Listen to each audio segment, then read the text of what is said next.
Fala galera, esse aqui é o primeiro vídeo do Portal do Conhecimento. Primeiro eu gostaria que você se inscrevesse no canal aqui embaixo e deixasse o seu like. Bom, no primeiro vídeo nós vamos começar falando sobre algumas atualidades, na verdade uma atualidade, que é a guerra na Síria. Bom, a guerra na Síria é um evento que está mexendo com o mundo todo. O mundo todo está desamparado com o que está acontecendo na Síria, as catástrofes, a guerra que está acontecendo na Síria.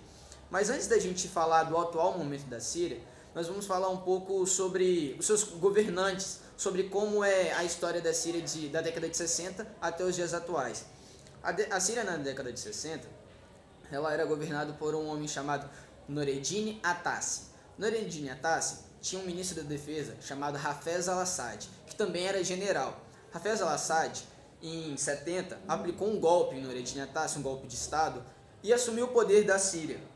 E de 70 até 2000, ele vem governando com mãos de ferro. E Hafez al-Assad morreu em 2000 com uma doença e o seu filho sucedeu ele até os dias atuais. Então, quer dizer, a família al-Assad está no governo desde 70 até os dias atuais, até hoje, em 2017. E Bashar al-Assad assumiu o poder em 2000 com a morte do seu pai e veio com o intuito de modernizar a Síria, de trazer uma nova Síria, uma Síria mais globalizada, uma Síria mais tecnológica.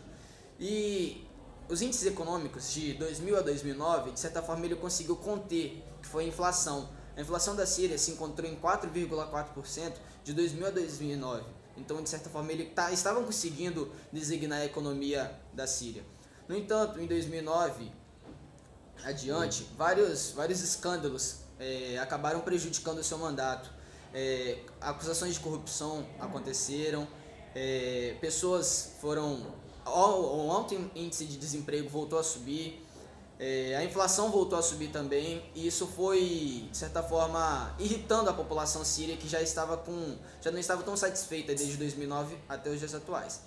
E isso não pode se deixar em conta que Bashar al-Assad e sua família é alauíta, e a maioria da população da Síria é sunita. Isso deu um grande poder na Síria, visto que a religião no país da Síria é de forma fundamental, pois as pessoas levam muito a sério o islamismo lá.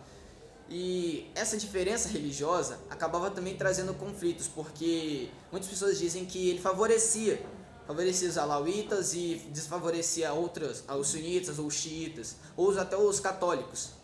E isso foi gerando conflitos, o aumento do desemprego, a inflação, a corrupção, e até que no dia 15 de março de 2011 começaram as manifestações na Síria.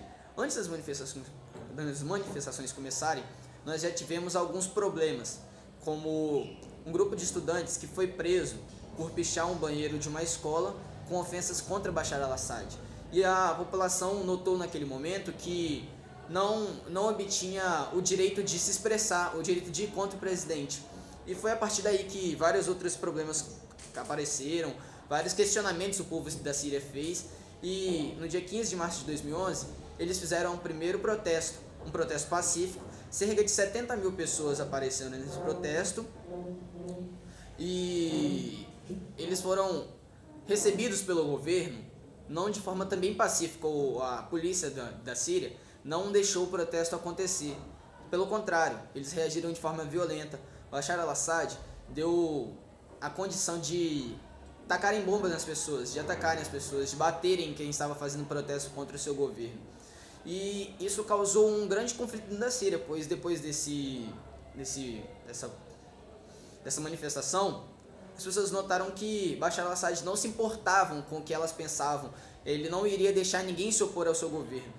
E foi a partir daí que uma verdadeira guerra civil na Síria começou. As pessoas se dividiram em vários grupos. Os manifestantes, que são contra Bashar al-Assad, que querem que ele saia do poder, que a família al-Assad deixe o poder. E quem defende Bashar al-Assad, que quer que eles continuem no poder. Não podemos esquecer também que muitos países se envolveram nesse conflito interno da Síria.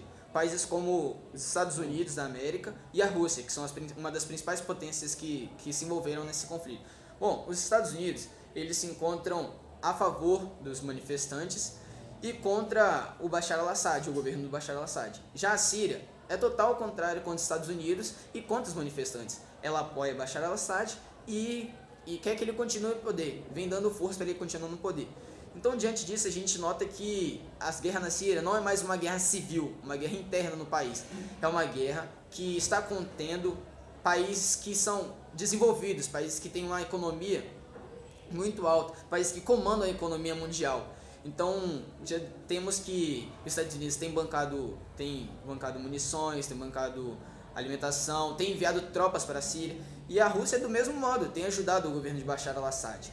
Nesse meio termo, entre Rússia e Estados Unidos, manifestantes de Bashar al-Assad, outro grupo entrou nesse conflito também, que são o... esqueci o nome. Errou! Tá bom. Outro grupo que entrou nesse contexto também foi o Estado Islâmico. O Estado Islâmico, ele está contra Bashar al-Assad. Na verdade, o Estado Islâmico quer tomar a Síria para si, e ele está a favor dos rebeldes. Só que nem todos os rebeldes, ou seja, manifestantes, esse é um ponto que eu vou entrar adiante, nem todos os manifestantes, eles estão também do lado do Estado Islâmico. Então, os Estados Unidos, ele está contra Bashar al-Assad e contra o Estado Islâmico. Os Estados Unidos também tem enviado tropas para acabar com o Estado Islâmico na Síria. E a Rússia também, do mesmo modo, ela está a favor do Bashar al-Assad, mas é contra o Estado Islâmico também. E o Estado Islâmico tem tentado tomar Alepo, que é a capital da Síria, tem tentado tomar territórios na Síria. E nessa guerra, nesse caos que está a Síria, nós temos que pensar sobre uma parte da população que são os refugiados. Bom, de acordo com algumas pesquisas que foram feitas, a Síria tem enviado refugiados para o Brasil. Só que o Brasil ele tem recebido muito poucos refugiados. Cerca de 400 foram recebidos de 2011 até os dias atuais e cerca de 4.000 estão na lista de espera, o que é um número muito pequeno para a extensão do Brasil e para o tanto de refugiados que ele poderia estar recebendo. A partir desse dado, a gente nota que a Síria ela não está recebendo apoio dos países, que os cidadãos da Síria não estão recebendo apoio dos países de fora. Os refugiados eles não estão recebendo apoio para poder se abrigar fora da Síria pelo caos que está acontecendo no país. No entanto, isso não acontece só com o Brasil, isso acontece com países da Europa mesmo, como a Inglaterra, como a França, Itália, Grécia, Holanda e até países mais próximos da Síria também. E no decorrer que esses países estão fechando as fronteiras para os cidadãos, para os refugiados, isso acontece com que os refugiados tenham que fugir ilegalmente, entrar ilegalmente em alguns países. E isso está acontecendo algumas mortes, como foi o caso de uma imagem que chocou o mundo todo, de um garotinho que tentou fugir com a família de barco pelo mar e acabou morto e foi encontrado na praia. Essa imagem chocou o mundo todo. E esses acontecimentos têm chocado as pessoas. Só que, no entanto, parece não estar chocando as autoridades. Porque pelo fato que os países cada vez mais estão fechando suas fronteiras em vez de abrir para os refugiados. E isso também repele no que os refugiados eles preferem muitas vezes ficar na Síria, no caso, do que ir para os outros países, porque eles estão sofrendo atentados xenofóbicos, como foi o caso de um refugiado que mora no Rio de Janeiro, aqui no Brasil, e sofreu ofensas xenofóbicas, do tipo, volta para o seu país, terrorista, aqui não é o seu lugar, você tem que voltar para a Síria e tem que morrer por lá. Então, muitos cidadãos da Síria olham que vão sofrer esse tipo de preconceito, principalmente pela sua religião, e preferem morrer lá, ficar por lá. E muitos deles tentam fugir ilegalmente para outros países, só que acabam morrendo. Então, nota-se que os países eles não estão se abrindo para poder receber os refugiados e que nem toda a população dos países também estão abertos para receber os refugiados.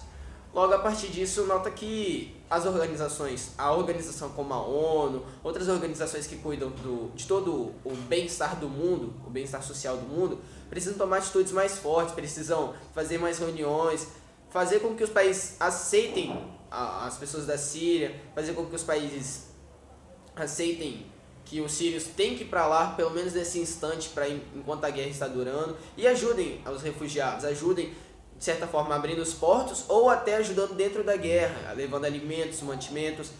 E nós vamos fazer a nossa parte também. Aqui embaixo vai ter um link que quem puder doar alguma coisa, alguma quantia, tiver interesse, doa e esse dinheiro vai para os refugiados da Síria. Bom, esse foi o vídeo de hoje, espero que vocês tenham gostado, espero que tenha tudo ficado esclarecido sobre o que está acontecendo na guerra da Síria. Qualquer dúvida, comenta aqui embaixo que a gente vai responder, deixa o seu like, compartilha com seus amigos, se inscreva no canal. Esse é mais um vídeo do 3M1, tamo junto, falou!